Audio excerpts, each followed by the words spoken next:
is CTV News. Good evening, I'm Sanjay. Maru. Thanks for joining us.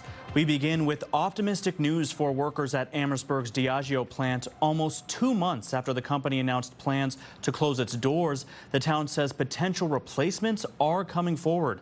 CTV's Robert Lothian is back from a meeting of Amherstburg Council. Robert, what's the latest tonight? Yeah, Sanjay, we're learning tonight at least one business is looking to take over the Diageo plant, as well as all of its employees. Amherstburg's mayor confirming tonight the town is in talks with one business, and while he's not willing to name them, Michael Prue says they are in the same line of work as Crown Royal. We have had discussions with one group, and that one group wants to use the Diageo plant and produce alcoholic beverages. It would be a much larger operation than Diageo. Prue says the goal is for the business to buy the plant from Diageo. If the company is not willing to sell, an alternative location has already been determined. This follows Ontario Premier Doug Ford saying 3 businesses are showing interest in the site. Diageo plans to close the plant in February, moving its operations stateside. The facility is the town's largest employer, employing about 200 people.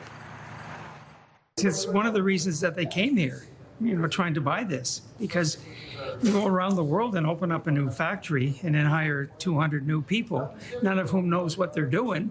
It takes some time. So they really like this idea. Because livelihoods are at stake here, Prue says time is of the essence.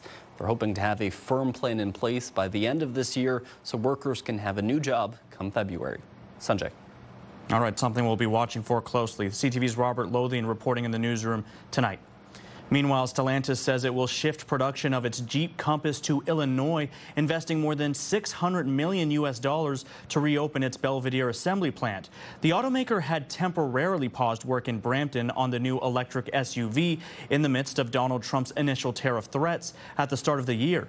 Unifor's national president, Lana Payne, releasing a statement which reads in part, quote, "We need the federal government to use Canada's leverage now to fight for our auto jobs. Stellantis cannot be allowed to renege on its commitments to Canadian workers. Saving Brampton Assembly must now be this country's top priority, sending a strong message to any corporation thinking they can take the same egregious actions." The Premier releasing a statement which reads in part, quote, "I have spoken with Stellantis to stress my disappointment with today's decision to prioritize investment into the U.S. and with Unifor to be clear that I will never stop fighting for Ontario's world-class auto workers. Stellantis has a duty to live up to their promise to Brampton auto workers and continue with their allocation in Brampton. No provincial funding will be given until we receive clear assurances on when the plant will restart operations and meet that commitment." The cause of a fire in the attic of a 2-story home on Willisted Crescent just before 6 o'clock tonight is under investigation. Fire officials reported thick smoke as they searched the home and worked to contain the blaze. The blaze was brought under control within a half hour. No injuries have been reported. An investigator is now working to determine what sparked the fire. A damage estimate has not been provided as of news time. Windsor police have released surveillance video of a suspect wanted for arson. Windsor police released this 17-second video this morning. This person is wanted in connection with an arson investigation at a business on Tecumseh and Alexis Roads. It happened Monday morning around 10 a.m. Firefighters found an accelerant near the scene, so police have taken over the investigation. No one was hurt, but the fire did cause $175,000 in damages to the building and neighboring businesses. The suspect, described as a middle-aged man with a large build and slightly above average height. At the time of the incident, he was wearing dark clothing, including a jacket, pants, and running shoes. Police are requesting residents who live in the area to check their home security cameras for possible evidence anytime between 9:30 and 10:30 Monday morning. Turning now to a scary scene at a convenience store in Leamington last Friday. Surveillance cameras inside a local Dairy Mart catching the moment an SUV drives through the front window. According to the store owner, no one was injured in this accident. There is no estimate on the cost to fix the building. CTV News has reached out to the OPP for more details. A pedestrian has been killed on Windsor's West End. Police say the victim was struck not once, but twice over the weekend. And as CTV's Bob Belichico shows us, the community is coming together to remember the victim. The whole tragic accident is just sad. Windsor police say a 62-year-old man was struck by two cars while crossing Sandwich Street shortly after 8 p.m. Sunday night. The man was transported to hospital where he died from his injuries. CTV has learned that the victim is Kimba Dwayne Elliott, brother of former city councillor John Elliott. On behalf of the family, as the older brother, we appreciate everyone's condolences to the family. It's tough. Police continued their investigation as many mourn the loss of a man who touched the lives from near and far.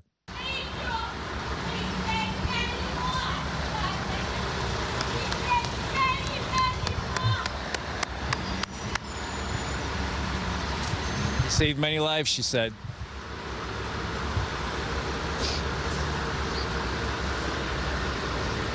Kimba was home for Thanksgiving. According to Elliott, his younger brother, a former Windsor firefighter, has been living in Alberta the last few years and worked as a teacher while returning to fight fires. He described his younger sibling as a community activist in tune with history. Kimba was a coach, a firefighter, an artist, an athlete, and a writer who recently released a book featuring Windsor's West End. He was worldly, man. He was into everything, and he was one of those types, and he left his mark, man, that he was here for sure. City Councillor Kieran McKenzie says Elliott brought action with his kind soul. He stood with people when they needed people to stand with them, and I witnessed it. I was a part of it in some instances. I was affected by it, and I changed or affected things as a result of his own activism. Members of the music scene held an open mic in Elliott's memory last night. A tribute is being held tonight at Cafe Amor. We're existing in a moment right now where everybody is taking their piece of Kim, their piece of legacy, and they're bringing it to the table. And we're reflecting and we're sharing and we're stitching together the beautiful story that was and continues to be Kim Dwayne Elliott. Bob Belichico, CTV News. Well, if you've been waiting to cross the new Gordie Howe International Bridge, you're going to have to wait a bit longer. Construction on the bridge is still expected to wrap up this year, but officials are now saying the first vehicles will not roll across until early 2026. Officials are not attributing the delay to a single issue, rather just the reality of making sure every system is working exactly as it should before the gates open. We do know the decision to delay the bridge opening was made over the last couple weeks. Testing and commissioning are still underway across all parts of the project, from the bridge deck to the ports of entry. That includes toll systems, overhead lane signage, and programmable lighting. Officials say each round of testing can reveal small tweaks that need to be corrected and retested. What do the symbols look like that go over the bridge? We will have some lanes that are dedicated for trucks, some lanes that are dedicated for cars, some lanes dedicated for people who are account holders. So just going through the process of designing those symbols, which again seems like something that's very easy. Well, we've tested the colors, we've looked at them at night, during the day, on foggy days or on more sunny days, to make sure they're perfectly legible. And that's just signage. 7 workers were injured this morning after an explosion at a condo building in Toronto that's currently under construction. 4 of them suffered critical injuries, and the investigation into what caused the explosion is underway. CTV's Beth McDonnell has more. Workers burned in the gas explosion were assessed on the ground by paramedics.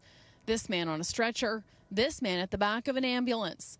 As a mass exodus of employees made their way out of the 3 towers in the condo development under construction. We heard on the radio that there was a big explosion. One of our guys was up there. His name's Peter. He seems to be doing okay compared to some of the other people, but yeah, it's not good. Firefighters say the blast happened around 9:15 in the morning in a penthouse utility boiler room on the 28th floor. 3 workers went to a local hospital with serious injuries. 4 workers went to a trauma center with critical injuries and are in life-threatening condition. It's the number one for safety, and we're higher risk than the police and the fire department. It's a risky job, so I'm not surprised. The site, called King's Landing, is being built by Concord in North York on Esther Shiner Boulevard near Shepherd and Leslie, not far from North York General Hospital. Workers tell us Tower C, the one closest to Shepherd, is where the explosion occurred. Reported that there was a gas explosion, and we had patients exhibiting signs of burns. As a result of the explosion is what I can tell you. I can't get into the specific nature of their injuries. Crews are not revealing the type of gas that exploded, but say when they arrived, there was no fire. Still, it was a long trek out for the injured workers. It's not clear if elevators were used, as some workers used stairs to evacuate. It's kind of nerve-wracking, but it's all right. I'm pretty chill with it right now. Just processing everything. What are you thinking about for those that were burned? Hoping that they're okay and they make it home to their families. Yeah, one of them at least I know was a woman as well. I hope they're all doing good. It very serious. Didn't look good.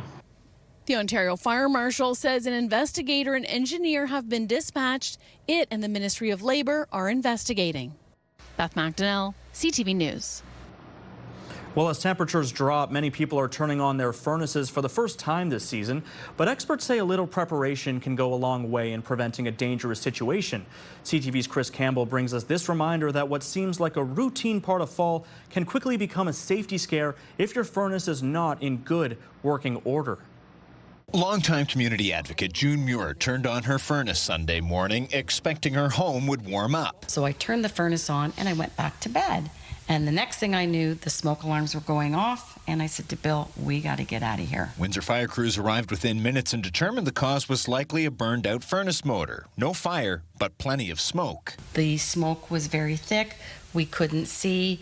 It was very scary to wake up and see your house full of smoke. It was scary in the sense that you know there's something wrong with your house. Heating experts say before switching on your furnace for the first time each fall, it's important to check and replace filters, clear vents, and have your system inspected by a professional. Have a company come out, clean it out, take a look at it, make sure it's good to go before you fire that on. They'll fire that on when they come out to get that up and running for you, just to make sure that everything is running.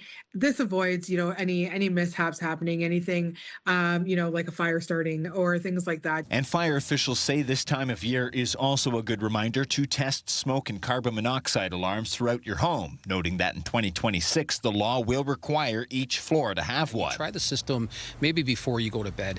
Try that in the morning, turn the heat on, get the system running so you're awake, and that if there is any issues with that system, you can probably get that before you go to bed at night. We even called our daughter who lives in the U.S., and we found out that she actually only has one smoke detector in a 3-story house. So we sent the funds over for her to buy 2 more smoke detectors. June Muir says she's grateful her alarms did their job and hopes her story prompts others to take precautions. Check your smoke alarms out, make sure they're working, and before you turn the furnace on, make sure you're going to be home for a while, make sure everything is working, and that you don't leave and just turn your furnace on and go out the door. Chris Campbell, CTV News. Devastation on top of an already bad situation. That's how some companies are referring to new U.S. tariffs on Canadian lumber and furniture. 5K a day is back on 93.9. Virgin Radio. Listen to Hannah and Johnny in the morning for your chance to win $5,000. Every weekday. 5K a day. Virgin Radio. And CTV meteorologist Gary Archibald joins me now for a look at the forecast. Gary, I hope you had a wonderful Thanksgiving. Thank you, Sanjay. Likewise, sir. Good evening, folks. Once again, talking about a cooling trend, which we're in right now. And through the overnight, we expect single digits as the low before sunrise Wednesday morning. Today, during the morning and early afternoon, a brilliant blue sky overhead. It was mild and comfortable, a breezy northeasterly.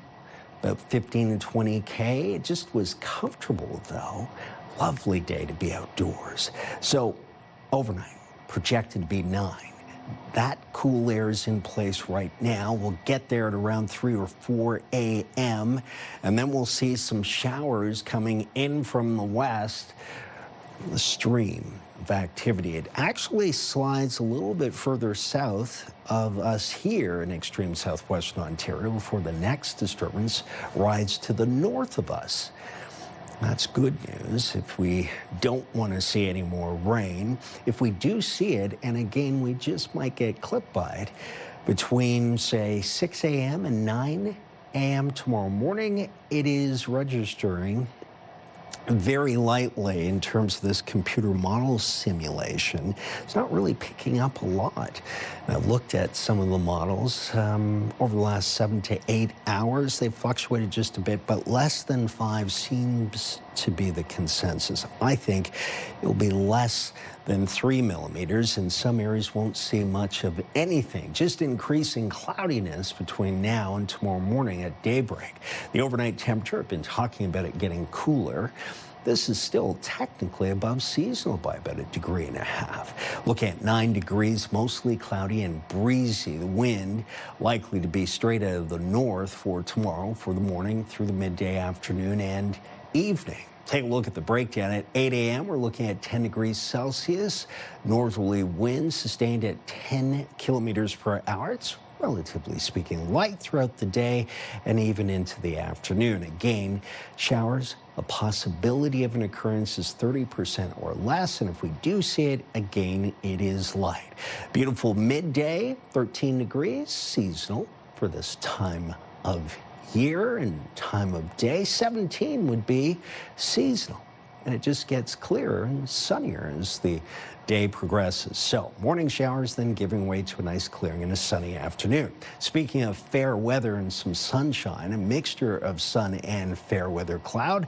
That's the story Thursday, Friday, Saturday, and temperatures rebounding, and in fact rising. 17 on Thursday, up to 19, then 21 Friday, Saturday, Sunday, Monday, Tuesday. We'll get into some cloudiness. I think the best chance of seeing rain will be on Sunday. Late morning, early afternoon, high of 16. And that's the story for Monday, too. On a fair weather day, a high of 16. And instead of 16, I think it'll be just a bit cooler, 14 and sunny a week from now. That's a look at your weather. Thank you, Gary. The Canadian softwood lumber industry is grappling with an additional 10% global tariff. There's already 25% levies on some wood products. It's all meant to keep Canadian lumber out of the U.S. market, a Trump move that hurts both countries. CTV's Michael Couture reports. Despite that positive meeting at the White House a week ago, those U.S. tariffs on Canadian wood and furniture took effect at midnight. And people in the industry say it's already hurting. Some are calling it devastation on top of an already bad situation. With new tariffs taking effect today on lumber and some furniture, the head of one company is worried about his firm's future. We used to employ 400 people. Now we are less than 100. That was before the 45% duties. With the additional levy added at midnight, lumber producers now face 45% tariffs on softwood. There's also a 25% tax on furniture like kitchen cabinets and vanities. On January 1st, that will double to 50%. This additional tariff means that Canadian wood has a higher tariff rate going to the United States than Russia does. The Canadian Kitchen Cabinet Association represents 3,700 companies, and many of their goods go south. Some of them were exporting up to 80% of their product to the U.S. I mean, you know, some of these companies employ 500 people, and they just can't turn around on a dime. The association wants the federal government to institute a Buy Canadian provision on taxpayer-funded housing projects to favor local companies, while the forestry industry wants Canadian and American negotiators to make lumber a priority in the ongoing trade talks. We get this is complex. There are a lot of balls in the air here. But in the last week, our workers in forestry are not feeling like we're a priority. In an interview this weekend on CTV's Question Period, Industry Minister Melanie Joly said the federal government is focused on negotiating deals for all industries affected by tariffs, including lumber. Mike Couture, CTV News, Ottawa. The Premier of Ontario is pushing back on the head of Zekelman Industries, calling out the province for Canada's reliance on imported steel.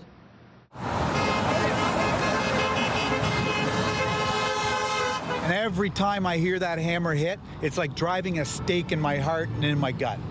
Steel tycoon Barry Zeckelman rallied on Friday at the intersection of EC Row and Banwell with roughly 3 dozen steel workers and union leaders.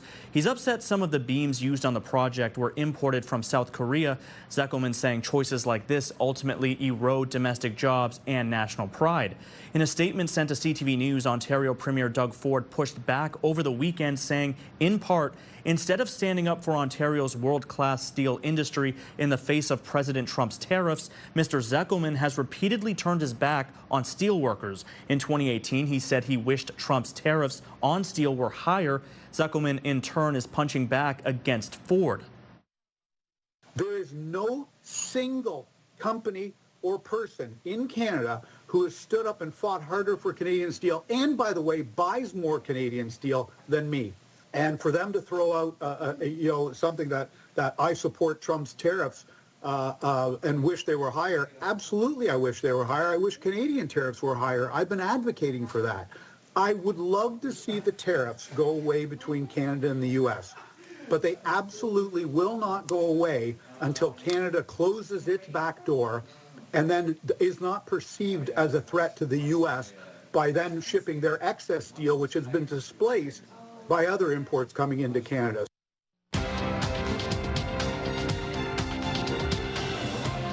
Canada's main stock index was up on gains in the base metal sector. In Toronto, the TSX gaining 503. In New York, the Dow adding 203, but the Nasdaq falling 173. The Canadian dollar losing a quarter cent today. And on commodity markets, gold gains more than $30 an ounce, while oil drops 79 cents a barrel. Sad news from the world of R&B. Singer D'Angelo has died. Send it up, send it through. Send it up back to you. The singer's family confirming he passed away today after a battle with pancreatic cancer. D'Angelo, whose real name is Michael Eugene Archer, rose to stardom in 1995 with his debut album Brown Sugar. He was quickly recognized as a leader in a new neo-soul movement. His second album, Voodoo, reaching #1 on the Billboard R&B chart and earned Grammys for Best R&B Album and Best Male R&B Vocal Performance. D'Angelo was just 51 years old. While Instagram is making major changes to what teens can see online, Meta, the company that runs the popular social media app, says it is limiting access to PG-13 content and requiring parental permission to change settings. CTV's Dave Charbonneau reports.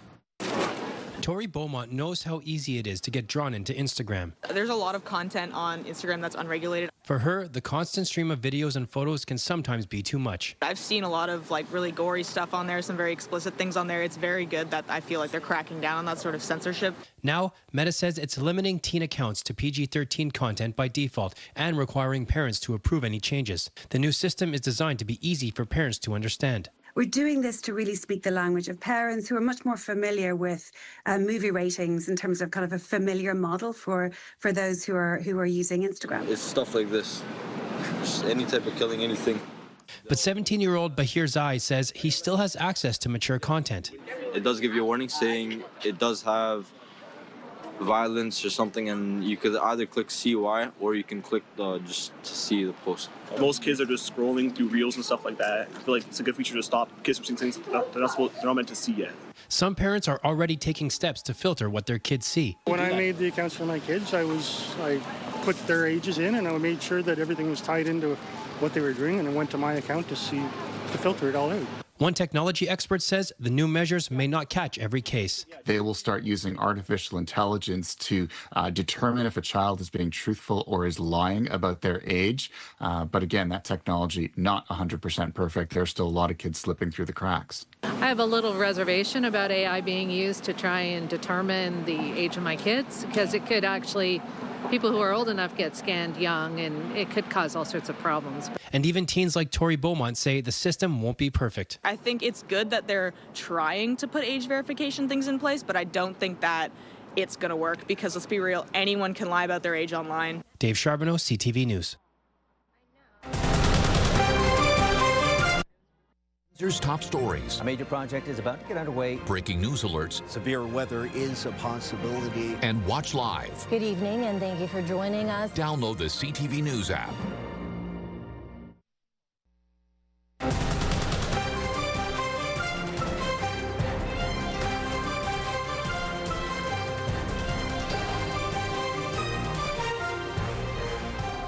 Fine dining and a murder mystery are in store for a special charity dinner this weekend.